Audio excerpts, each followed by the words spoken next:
Bismillahirrahmanirrahim. Assalamualaikum warahmatullahi wabarakatuh. Welcome back everyone to our course English Morphosyntax or English Morphology and Syntax. Our topic today is about words and word formation.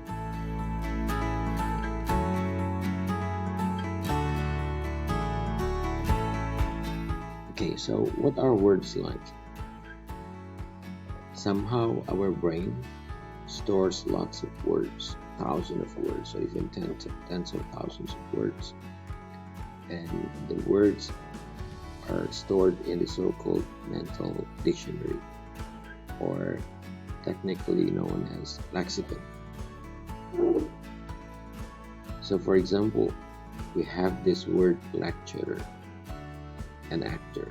The question is, are lecturer and actor the same words? No, they don't sound the same, right? Lecturer, actor. So they are of different words. So only by looking at how they sound, we can then conclude that the two words above, lecturer and actor, are two different words. Now, let's compare lecturer and lecture. Are the two words the same words? Yeah, probably, because they sound identical, right? Lecturer, lecture. But no, they refer to two different things. Lecturer refers to a person who provides lecture. Lecture is the thing being delivered, right? The material, the teaching material, or the activity of teaching. And so based on what they mean, what does lecture mean and what does lecture mean, the two words above are different words. Now, are lecturer and lecturers the same words? Perhaps they sound identical, right? Lecturer, lecturers. And they refer to the same thing. Lecturer and lecturers refer to a person or people who do lecture. And so based on how they sound and what they mean, the two words above are the same words. Alright, so here is a set of activities for you to do. I'd like you to look at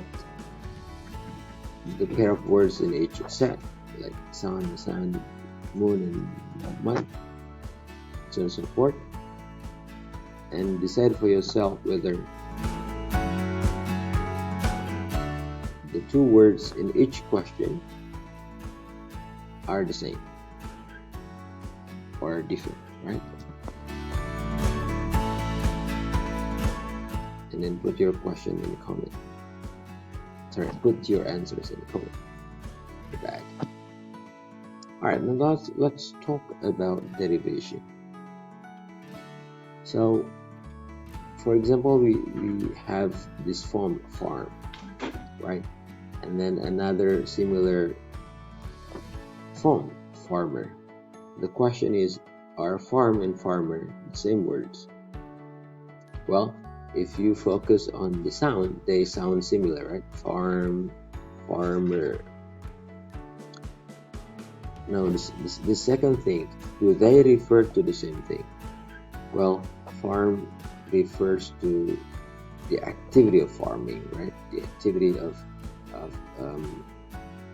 cultivating the soil or the land.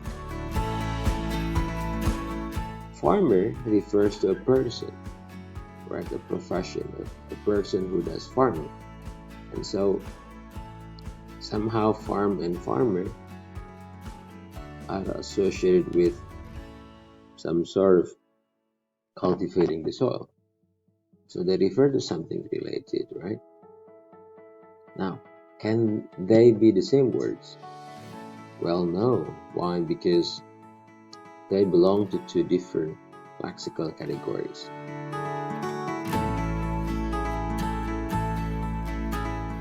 So how so? Because Farm is a verb, right? It refers to some activity of farming, while farmer is a noun. And so farm and farmer are two different words because they belong to two different lexical categories.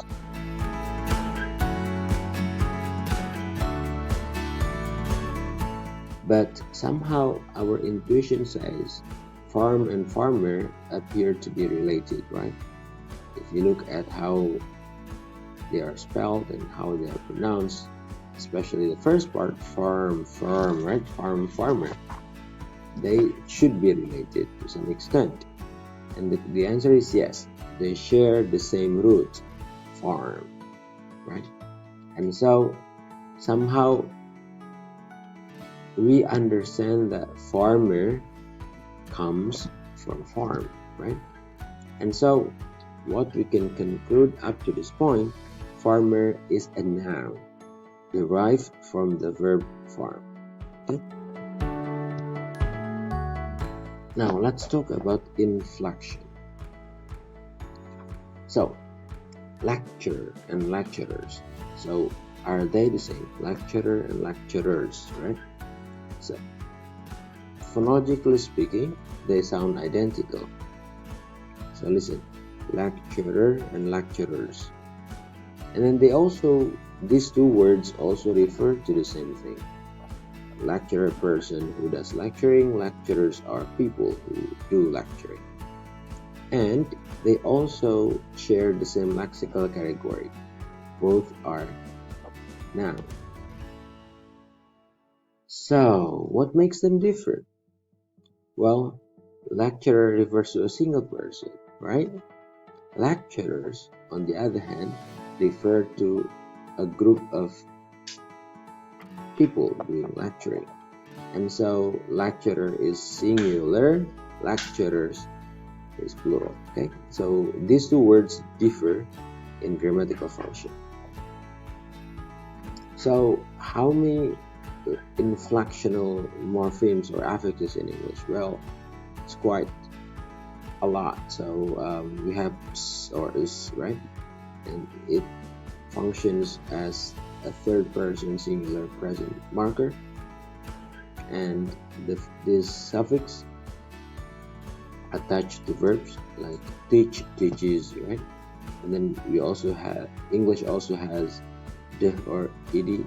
It's a past tense marker, and it also attaches to verbs like want, wanted, right? And then English also has ing, a progressive or continuous marker, and it attaches to verbs like I'm talking to you right now. And then English also has ent or ed as a past participle markers, something like excited, right? So excited participants. So in that case, excited is a past participle verb or adjective in that case. And then we also have as.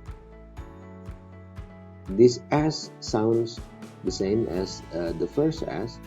The difference is the function. So the second as is a plural marker, and it attaches to nouns, something like nouns, right? Person, persons. And then comparative something like smart, smarter. And then smart, smarter, and smartest.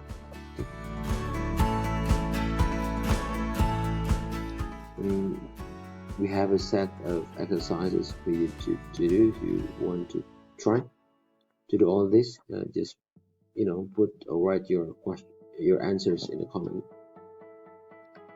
All right, some notes on morpheme. So big or bigger and digger end with the same vowel morpheme, right?